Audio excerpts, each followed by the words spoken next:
Bienvenue à votre émission Orateur Bantou. Aujourd'hui, nous recevons Monsieur Jacques Lebundji pour la question suivante. Enfant adultérin. Mais avant, nous demandons à Monsieur Jacques Lebundji de se présenter complètement. Oui, merci pour votre invitation sur la première chaîne Gabon Télévision. Je m'appelle Jacques Lebundji. Je suis originaire de Langounié, dans le département de la Lothibi-Baka, précisément au village grand regroupement de Bapous. Et vos parents, un orateur se présente complètement parlant de ses tribus de papa, de maman. Effectivement, je suis né de feu Mitiengue Pascal. Et ma maman est là, elle s'appelle Catherine Mambila. Et son mari est de la tribu Bavonda, elle-même est de la tribu Mbundu. Il arrive souvent, pour quelles raisons les maris se déplacent-ils souvent et laissent leurs épouses avec leur famille? Chez les Bantous, on a souvent constaté effectivement cette séparation. Bien, mais la question est très dense. Vous voyez, on ne peut pas d'abord parler des enfants adultérins sans savoir exactement qu'est-ce que c'est le concept d'adultère. Adultère, c'est un mot français qui fait appel à une infidélité. Vous voyez? On constate l'adultère quand l'épouse commet une relation ou entretient une relation intime avec quelqu'un d'ailleurs, dehors de son mari. Là, on parle de l'adultère. Mais c'est une question suffisamment délicate parce qu'il va falloir faire appel à d'autres problèmes. Vous savez que l'adultère, selon que l'acte se passe dans le territoire familial ou en dehors du territoire familial. Vous savez, lorsqu'on a traité de la question du mariage, nous avons vu comment la femme vient en mariage. La femme vient en mariage, quitte sa famille et intègre la famille du mari.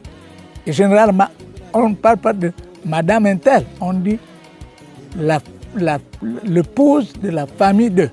Vous voyez, c'est l'épouse de la famille. Donc quand elle vient, elle quitte son territoire familial, elle intègre un autre environnement qui est le territoire du mari. Alors, selon que l'adultère est commis sur le territoire du mari ou en dehors, les problèmes ne sont pas réglés de la même manière. Et là, je dirais même que le mot est impropre à l'intérieur du territoire familial. Il n'y a pas d'adultère là-bas. Adultère, c'est à l'extérieur. Vous allez me dire comment ça se passe? Mais à l'extérieur, ce n'est pas la zone où elle est couverte. Dans son mariage, elle est épouse de la famille. Cette épouse de la famille, il y a la famille de son mari qui est à la fois là au village et ailleurs.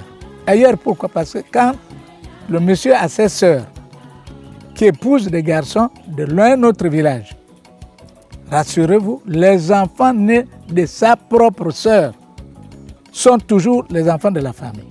Donc il peut arriver que ces enfants-là viennent passer des séjours chez leur oncle. C'est toujours leur famille. Donc, si jamais il y a des écarts de pas, à ce niveau-là, on ne parle pas d'adultère. Ça se règle comment? Les Bantous ont tout un dispositif pour régler ce genre de problème. Vous voyez? Donc, selon que l'adultère est commis dans la famille ou ailleurs, les circonstances ne sont pas les mêmes. Oui, Monsieur Jacques Lebundji, je voudrais qu'on revienne précisément. Pouvez-vous nous ressortir les raisons qui font en sorte que les maris se déplacent et laissent leurs épouses avec leur famille, dans un premier temps? Bien.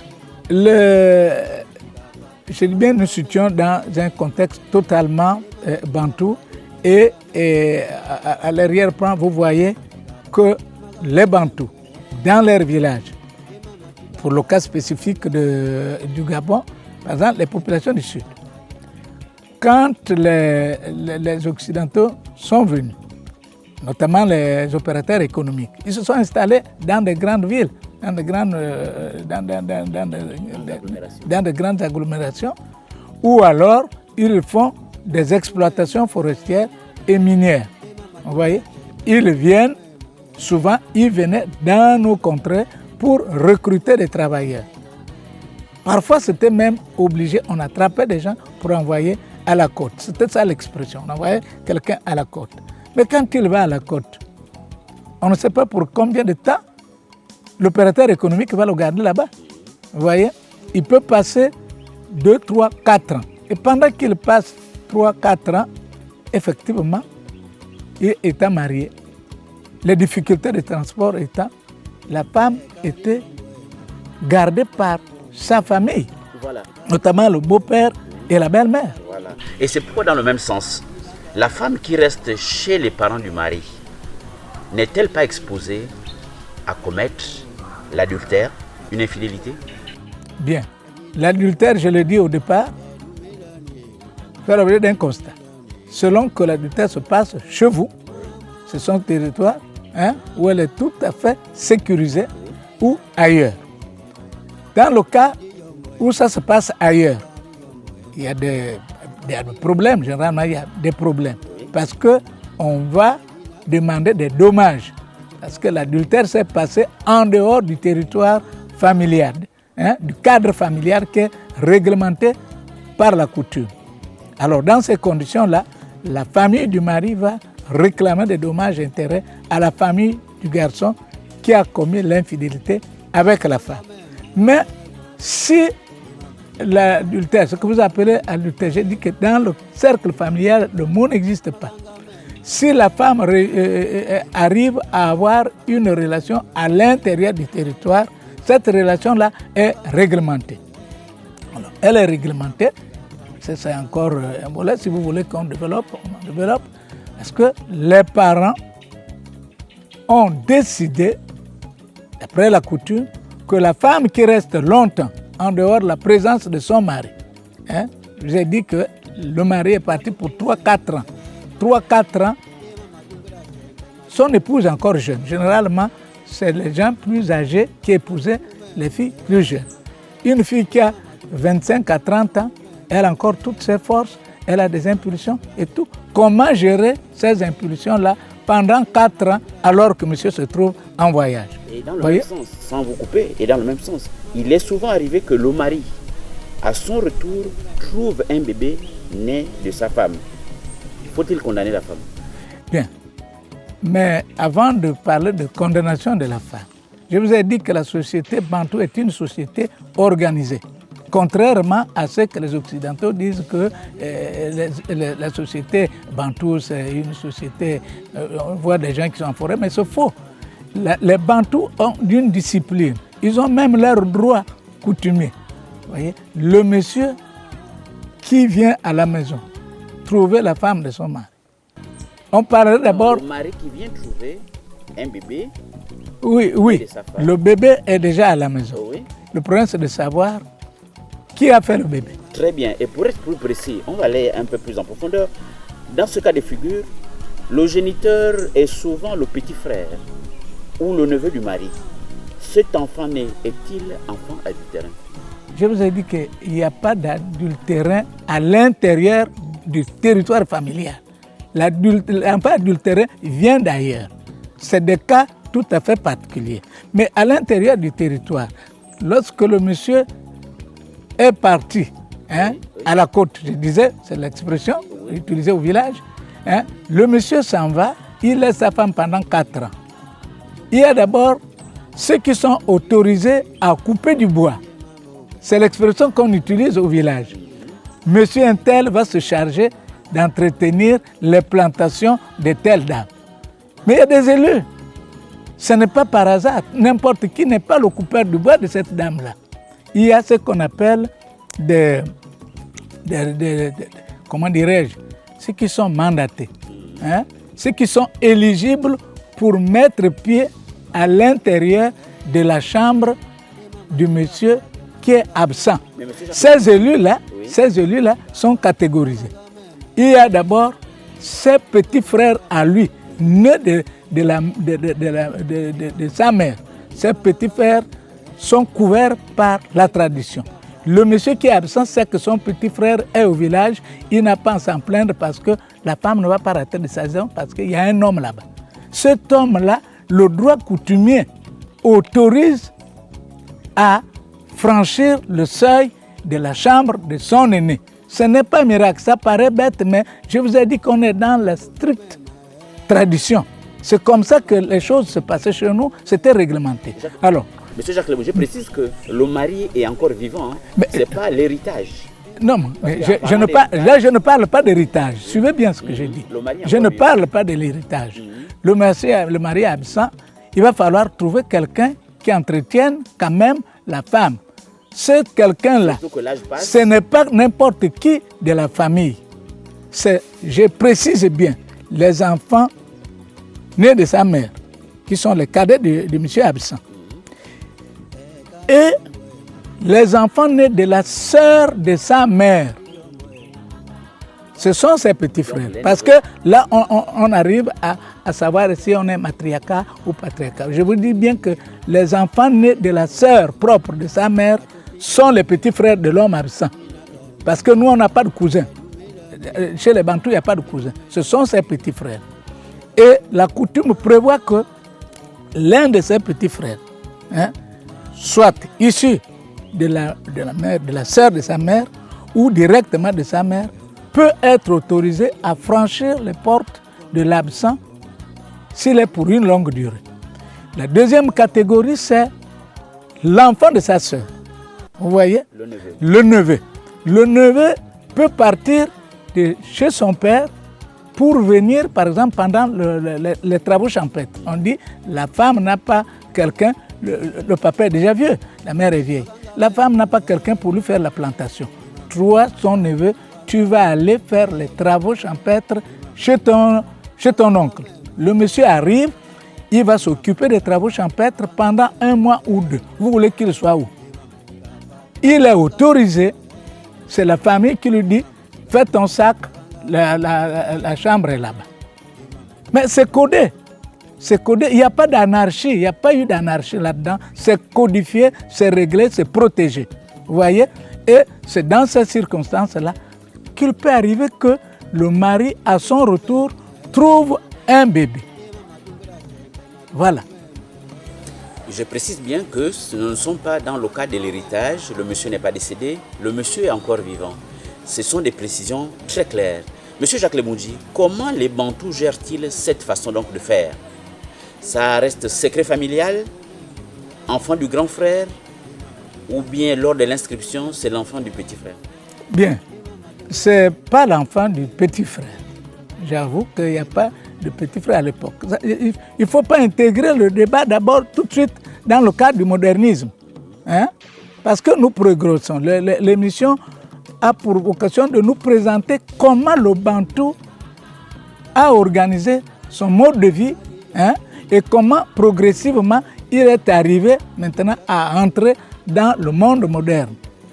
Moi je précise qu'on aille pas à pas. Donc il n'y avait pas de transcription, il n'y a pas d'acte de naissance et tout. On donne le nom, c'est le nom de la famille. Le monsieur vient, il trouve l'enfant, il est psychologiquement préparé. Il sait que sa femme a maintenant un enfant. S'il a un enfant, il y a des gens mandatés pour ça. On lui dira, la femme est bien gardée et voilà ce qui s'est passé, Psychologiquement préparé, mentalement préparé, il n'y aura pas de scandale. Il prend la femme, il a l'obligation d'élever cet enfant-là, qui est l'enfant de la famille. Bien, vous parlez du secret. Mais le secret, c'est de bouche à oreille. Les gens savent que c'est le neveu qui a passé 8-7 mois là pour s'occuper de la femme de son frère. L'enfant est né, il n'y a pas de scandale. On ne fait pas de bruit autour de ça. Il n'y a pas de bruit autour de ça. Il y aurait du bruit si ça se passe à l'extérieur du territoire autorisé. Vous voyez? Mais cela ne veut pas dire que c'est de l'anarchie. C'est faux. Et nous ne sommes pas là pour dire qu'on fait des développements pour encourager le vagabondage. Non, non, non, non, non. C'est une situation codifiée, autorisée. Il y a des garde-fous autour.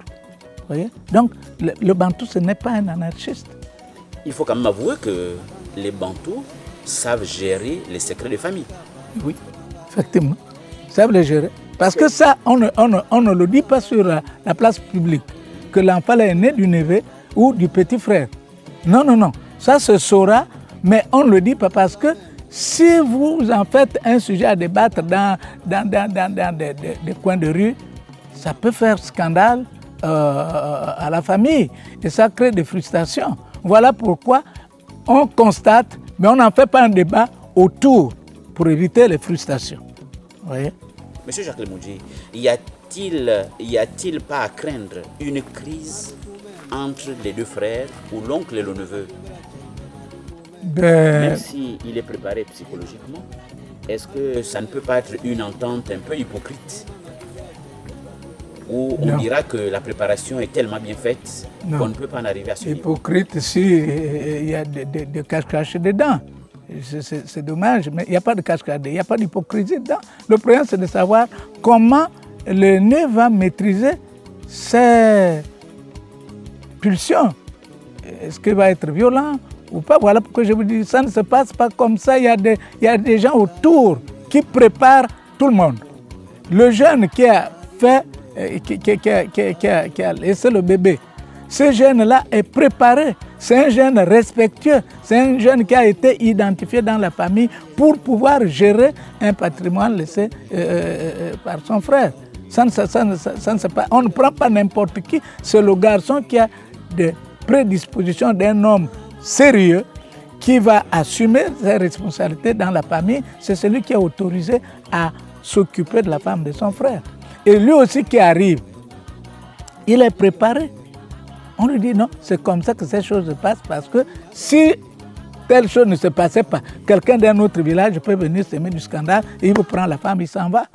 Alors tu es obligé de chercher une autre femme. Donc on met les garde-fous, c'est pour le bénéfice de tout le monde. Ça n'avait pas... C'est comme ça. Pas d'inquiétude. Monsieur Jacques Lemoudji, j'insiste beaucoup. Quelle assurance y a-t-il à dire que le grand frère reprenne sa femme sans rancune? Ou encore, est-ce que le petit frère ne poserait pas des actes à vouloir conserver ou garder désormais cette femme? Non, ça dépend de l'attitude de l'aîné. L'aîné qui vient, qui accepte la situation, reprend sa femme sans problème. Sans rancune. Mais si jamais c'est quelqu'un qu'on ne peut pas maîtriser, alors je vous ai dit au départ que c'est d'abord l'épouse de la famille. On épouse la femme pour la famille, mais c'est la femme d'un tel. Alors, les investissements qui ont été faits, la dot et tout, ce sont les contributions des différents membres de ta famille qui te disent, bon, écoutez, tu ne peux pas rester célibataire, voilà les moyens, tu vas avoir une femme. Maintenant, toi, tu viens, tu as des impulsions incontrôlables. Tu veux foutre en l'air tout cet investissement, les gens vont te dire, bon, écoutez, toi qui ne veux pas garder la femme, parce que ton neveu a eu à faire un enfant avec, de toutes les façons, fais le choix, ou on te pousse une autre femme, mais tu ne fais pas de bruit autour de ça, elle est déjà habituée avec ton petit frère, elle reste là. C'est le produit de la famille. Vous voyez? La famille était bien gérée. Le monsieur est libre de chercher une autre femme ou de la prendre, mais il lui est interdit de faire du scandale dans la famille. Il n'y a pas de scandale à faire dans la famille, c'est des choses codifiées où tu t'alignes ou tu ne t'alignes pas et on te donne les possibilités d'avoir une autre femme. Ne fais pas du scandale pour ça. Monsieur Jacques Lemoudji, arrivé à ce niveau, peut-on dire que cette façon de gérer la famille est une démonstration magistrale de notre identité culturelle bantoue? Oui, c'est notre identité. Tu vois, dans ces conditions-là, je vous ai dit bien que c'est pour préserver la cellule familiale. Parce que si vous faites du bruit, ça fait sauter le climat qu'il y a dans la famille et vous êtes mal réputé, ce n'est pas bon pour la contrée. Tout ça, c'est des repères pour dire, bon, n'allez pas auprès de telle famille. Vous avez vu la dernière fois, ils ont fait un scandale pour un petit problème. Donc toi, tu dois t'aligner, tu ne dois pas faire du scandale pour ça, tu fais comme tout le monde. Hein? Mais je disais que c'est toutes les mesures, toute une batterie de mesures qui ont été mises là pour protéger la femme qui arrive à ménage. Elle doit être protégée. Si on fait ça, on ne peut pas la livrer au scandale. Elle a le droit d'être protégée. Les enfants qu'elle fait à l'intérieur de la famille sont les enfants de la famille. Ils ont les mêmes droits que les autres. Sauf qu'à un moment donné, on le verra lors de la prochaine émission, lorsqu'on parlera par exemple de l'héritage. Hein? Est-ce que ces enfants qu'on appellerait adultérés et tout ont droit au partage et tout? Mais ça, c'est l'objet d'un autre volet. Nous en reviendrons. Hein? Mais pour le moment, on voit simplement que le cas d'adultère, vraiment l'adultère, n'est pas conçu comme tel si c'est dans la famille. L'adultère est avec quelqu'un d'ailleurs, pas dans la famille. Voilà. Merci, M. Jacques Lemoudji. Et nous comprenons autrement que cette façon de gérer renforce aussi l'unité de la famille, oui. Du clan, hein, et même de la communauté. Oui. Pourquoi? Parce que le neveu qui est venu, ou le petit frère qui est là, s'il y a scandale, mais il y a des effets que vous ne pouvez pas contrôler. Les deux sœurs, la mère de la femme et sa sœur qui est dans notre village, qui a eu son fils qui est venu garder la femme de son oncle, vous voyez, vous allez créer des tensions entre les deux mamans.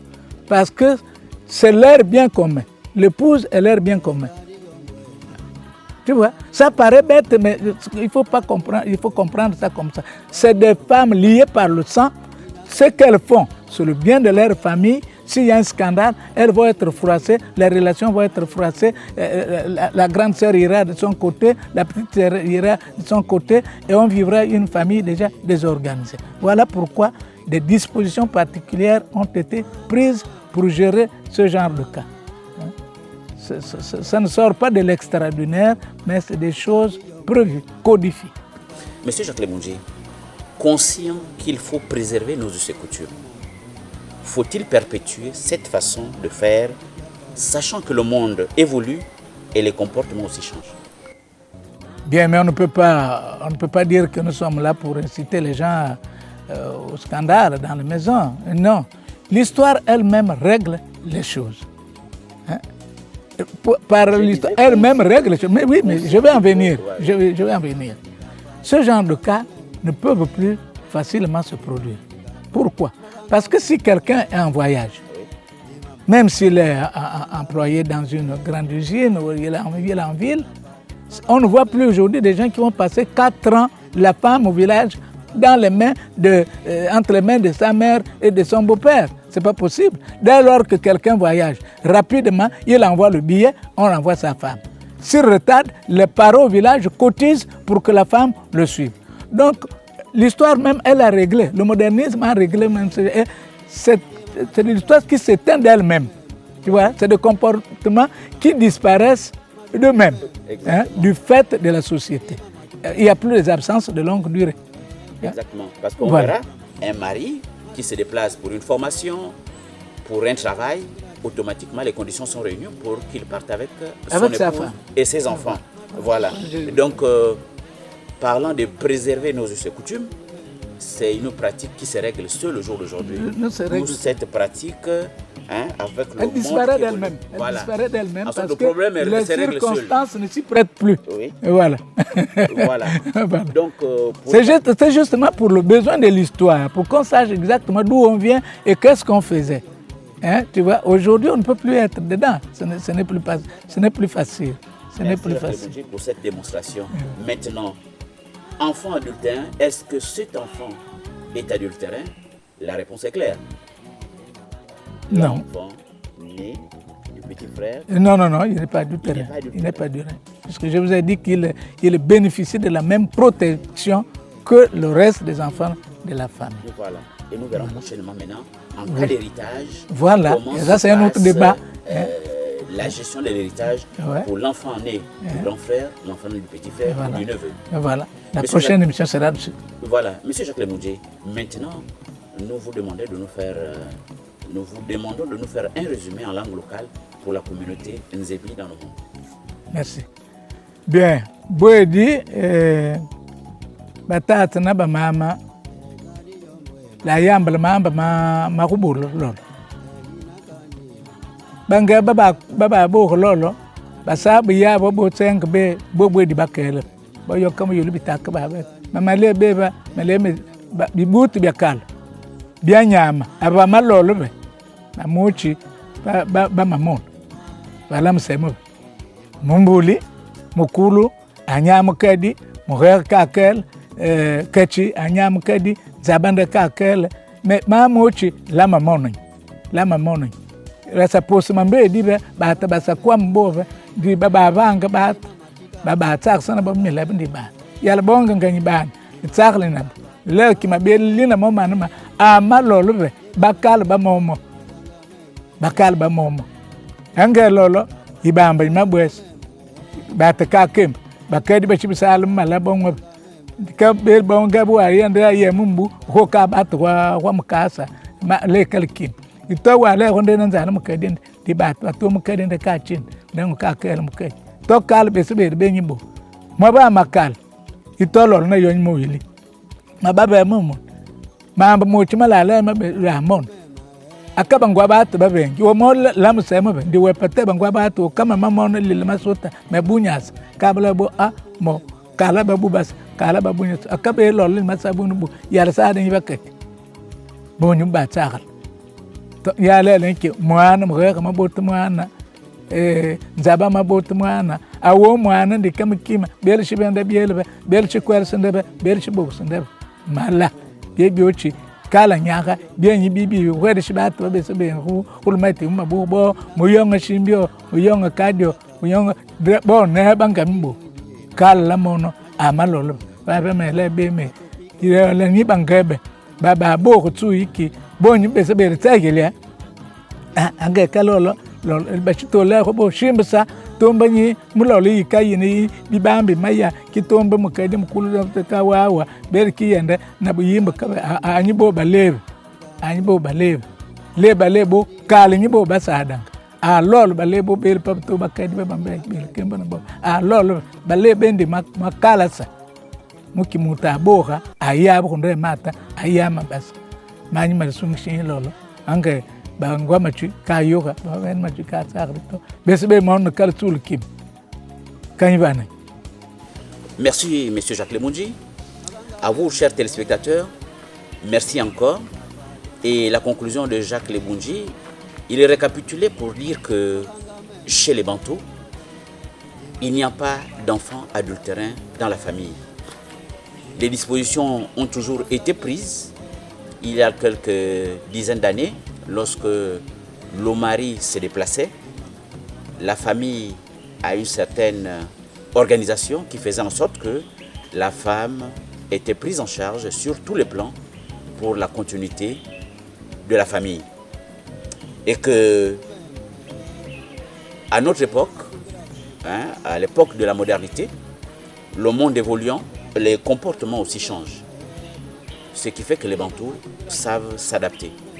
Nous vous remercions beaucoup pour votre attention et vous fixons rendez-vous pour le prochain numéro.